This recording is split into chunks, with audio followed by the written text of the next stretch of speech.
Alors pour comprendre cette pathologie mentale, savoir la diagnostiquer avec précision et avancer dans le développement des outils thérapeutiques, il est important d'examiner les circuits cérébraux qui sont impliqués, c'est-à-dire d'étudier la neurobiologie de la pathologie de l'addiction. Tout d'abord, nous allons aborder le pouvoir addictif des substances et des comportements. Est-il équivalent pour tous? Et cela peut-il entrer dans la neurobiologie de chacune des addictions?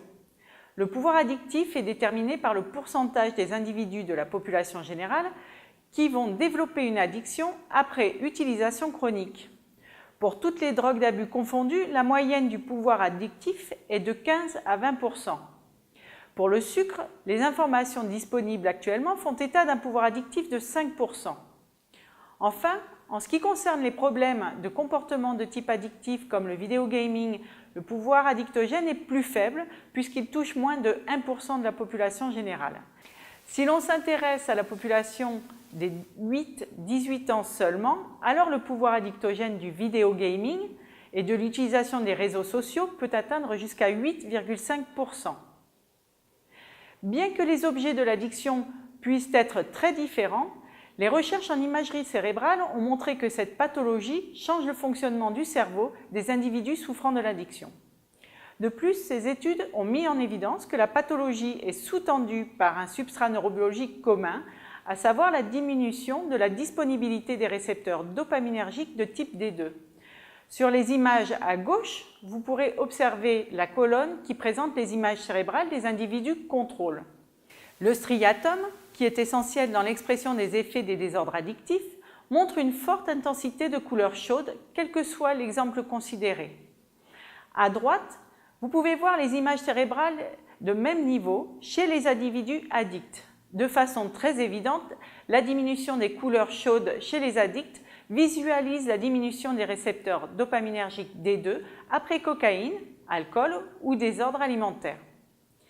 Les modèles animaux d'exposition chronique à la drogue ou à la nourriture, très riches comme les fast-foods, ont permis de modéliser la diminution des récepteurs D2 et de valider l'utilisation de cette variable comme un biomarqueur de l'addiction.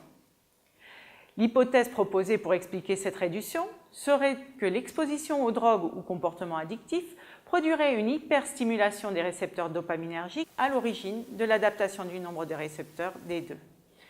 Ce genre d'adaptation cérébrale participe au développement des comportements compulsifs impliqués dans l'addiction. Avant de continuer dans l'étude de la neurobiologie, il me semble essentiel de vous présenter la dopamine dont nous reparlerons souvent dans le cours. La dopamine est une petite molécule dont j'ai représenté ici la structure chimique. Elle fait partie des catécholamines car elle possède un groupement catéchol. Il a fallu attendre la fin des années 50 et les travaux de Carlson pour découvrir que la dopamine était un neurotransmetteur à part entière dans le cerveau, découverte qui d'ailleurs lui a valu un prix Nobel en 2000. Depuis cette découverte, la dopamine a été très étudiée. La dopamine est synthétisée par des petits groupes de neurones dont la plupart sont situés dans le mésencéphale ventral, regroupés dans la substance noire et dans l'aire tegmentale ventrale ou VTA. Ces groupes de neurones innervent de manière diffuse l'avant du cerveau, notamment le cortex préfrontal, le striatum dorsal et le striatum ventral, deux structures clés dans le contrôle de l'action. L'engouement suscité par les neurones dopaminergiques, pourtant très nombreux, il y en a 400 000 chez l'homme et seulement 14 000 chez le rat, s'explique par le fait que leur dysfonctionnement est à l'origine de deux grandes pathologies, la maladie de Parkinson qui résulte d'une dégénérescence et la schizophrénie qui résulte d'une hyperactivité de la voie mésocorticale. L'élément que nous retiendrons ici, c'est que toutes les récompenses affectent l'activité des neurones dopaminergiques de la VTA. Je vais vous présenter ici les éléments nécessaires à la compréhension du rôle de la dopamine dans les conditions physiologiques. Il faut savoir que le système dopaminergique est mis en jeu par de nombreux comportements impliqués dans la survie. En effet, le système dopaminergique est activé par la reproduction, le comportement alimentaire, l'activité physique, la motivation, mais aussi par les situations dangereuses, aversives.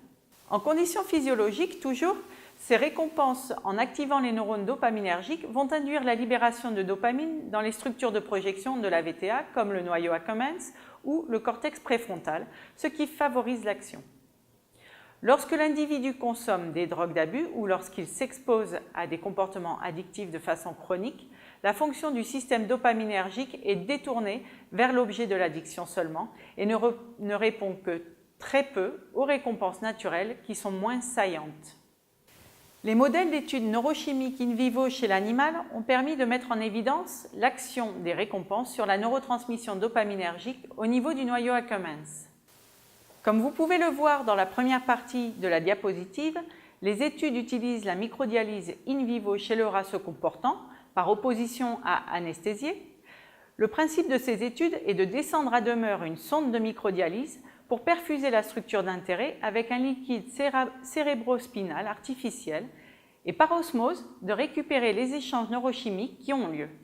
Les résultats pour la cocaïne et pour le sucre vous sont présentés sur les graphiques.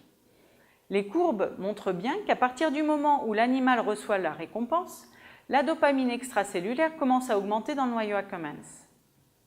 En bas, la mesure de l'activité dopaminergique a été réalisée par tomographie à émission de positrons chez l'humain, puisque c'est le seul modèle dont nous disposons à l'heure actuelle pour étudier les effets de l'utilisation pathologique du vidéogame. Sur le graphique, vous pouvez voir que dans cette étude, il y a également une augmentation de la libération de dopamine dans le striatum ventral, équivalent du noyau accumbens, dès que l'individu est exposé au jeu.